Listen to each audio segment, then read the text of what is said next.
मेरा नाम मनी है और मेरी आंटी का नाम रीमा है। वैसे तो गुरु जी के लिए सबसे पहले मैं यही कहना चाहूंगा, बिन बोले सब कुछ से जानता, सिर्फ आगे कीजिए क्या अरदास दियो। गुरु जी से कुछ मांगना नहीं पड़ता। गुरु जी को सब पता होता है कि हमारे को किस चीज की जरूरत है। ऐसे ही वैसे तो गुरु जी की बड़ी कृपाएं हैं हमारे पे, लेकिन कुछ मैं आपके साथ शेयर करना चाहूंगा, जिनमें से एक ये है कि मेरी आंटी की डेथ हो गई थी और गुरु जी ने उन्हें लाइफ दी। जब मेरे बेटी की डिलीवरी होनी थी तो आंटी के साथ मैं हॉस्पिटल में था। मेरे पास गुरु जी की एक छोटी फोटोग्राफ थी जिसमें एक क्लिप लगा हुआ था। तो आंटी को ऑर्नामेंट उठवा चुके थे और ग्रीन गाउन डालने के लिए, चेंज करवाने के लिए ले जा चुके थे। उतने में मेरे दिल में आया कि गुरु जी की फोटोग्राफ आंटी के माथे पे लगवा दूं। मैं ओटी के दरवाजे पे वेट कर रहा था। उतने पे स्ट्रेचर पे आंटी को लेके आते हैं और मैंने आंटी के माथे पे गुरु जी की फोटो लगवाई और एकदम मेरा हाथ आंटी के गाउन की तरफ गया। मैंने वो क्लिप आंटी के गाउन पे लगा दिया। नर्सेज खड़े थे, किसी ने इतराज भी नहीं किया और गुरु जी की फोटोग्राफ आंटी के साथ ही ओटी में चले गई।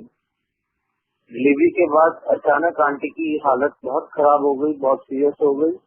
डॉक्टर्स बाहर आते हैं, नर्सेज डॉक्टर बाहर आते हैं, वो कहते हैं कि आप इमीडिएट ब्लड अरेंज करिए हम, और हमें इमरजेंसी डॉक्टर्स बुलाने पड़ेंगे। हमने कहा हुआ क्या? वो कहते बस टाइम वेस्ट ना करिए, आप फटाफट ब्लड अरेंज करिए। हम चले गए। हम पीछे से उन्होंने इमरजेंसी डॉक्टर्स भी बुलाए और वहाँ पर हम पीछे से शी वॉज फिनिश।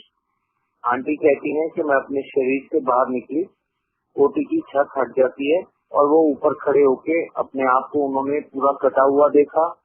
उन्होंने देखा कि ओटी पे सारा ब्लड ही ब्लड फ्लोर पे फैला हुआ है और एक लेडी डॉक्टर मुंह से सांस ले रही है, एक लेडी डॉक्टर पंपिंग कर रही है। एक जेंट्स डॉक्टर जो इमरजेंसी पे बुलाया था, वो आंटी कहती है एक जेंट्स दीवार के साथ लगा के हेल्पलेस होके खड़ा है, जैसे इंसान बिल्कुल हार जाता है। और आंटी के पैरों की तरफ हमारी डॉक्टर खड़ी थी जो बड़ी ओल्ड एज की थी। वो भी बड़ी शिवरिंग कर रही थी, बड़ी परेशान सी दिख रही थी। लेकिन आंटी कहती मैं सब देखी जा रही थी, ये हो क्या रहा है। आंटी कभी अपने शरीर को देखती थी, अपने आप को कटा हुआ देखती थी। उस समय आंटी ने देखा कि आंटी की बॉडी पे जो गुरुजी की फोटोग्राफ है वो ब्लैंक हो जाती है और गुरुजी उसी चोले में तो फोटोग्राफ से निकलते हैं और आंटी से थोड़ा सा ऊपर जाते हैं और किसी से आंटी का नाम ले लेके बार बार लड़ते हैं। आंटी कहती थी मैं बड़ी हैरान थी कि गुरुजी क्यों मेरे लिए मेरा नाम ले लेके इतना लड़ रहे हैं। आंटी ने दूसरी तरफ नहीं देखा कि कौन है, लेकिन गुरुजी को बार बार आंटी का नाम लेते हुए लड़ते हुए देखा। उस समय गुरुजी ने आंटी को पुश किया और आंटी बॉडी में चली गई और आंटी को लाइफ आ गई। हमारी जो डॉक्टर थी वो बड़ी ओल्ड एज की थी। वो कहती कि हजारों साल में सुना है कि कोई मर के जिंदा होता है, पहली बार देखा है कि कोई मर के जिंदा हुआ है। कहती कि मैं तो ये सोचती थी कि बाहर आके कैसे कहूँ कि 3 बच्चों की माँ नहीं रही। ऐसे गुरुजी ने मेरी आंटी को लाइफ दी। और एक बताता हूँ कि हम लोग जब नए नए जाना शुरू हुए, इस सत्संग से आपको ये हुआ कि गुरुजी ड्रीम में ही साक्षात आते हैं। तो हम लोग जब नए नए जाना शुरू हुए तो एक दिन हम लोग वापस जा रहे थे गुरुजी के पास से एम्पायर स्टेट से। तो रास्ते में आंटी कहने लगी कि आज के बाद ना मैं नहीं आऊंगी। तो मैंने कहा पता नहीं क्या हुआ, मैं बड़ा शॉक हुआ। मैंने कहा क्यों, किसने कुछ कहा, क्या बात हुई? कहने लगी कि 2 कश्तियों में पैर रखने वाला हमेशा डूबता है। तो आंटी मैंने कहा कि नहीं ऐसी बात नहीं है, मुझे तो यहाँ पे बड़ी पावर नजर आती है, बड़ी पॉजिटिवली नजर आती है, तो मैं तो आया करूँ। आंटी ने कहा ठीक है। आंटी ने आना बंद कर दिया। मैं अपना अकेले ही आया करता था। फिर गुरुजी के कुछ टाइम एक दिन हमारा डे भी तब तक फिक्स हो चुका था। वीकली गुरुजी एक डे दिया करते थे। तो एक दिन हमारा डे था तो मैं जल्दी फ्री हो गया। मैंने कहा चलो घर जाके फ्रेश होके फिर जाते हैं। तो मैं घर आया, मैं फ्रेश हुआ, मैं तैयार हो रहा था तो आंटी बैठी हुई थी अपना बेड पे, तो आंटी ने कहा कि आज सुबह ना गुरु जी ने दर्शन दिए, एक ड्रीम आया गुरु जी का, और गुरु जी ने कहा कि तू उधर 2 कश्तियों में पैर नहीं रखना, ना रख, लेकिन आज मेरे को ला। तो ये वर्डिंग तो सिर्फ आंटी ने मेरे से ही कही थी। तो मैंने इन्हें कहा कि वहाँ तो यही कहते हैं कि भाई गुरु जी ड्रीम में ही आके बात करते हैं, तो तुम चलो। तो आंटी तैयार हुई, हम लोग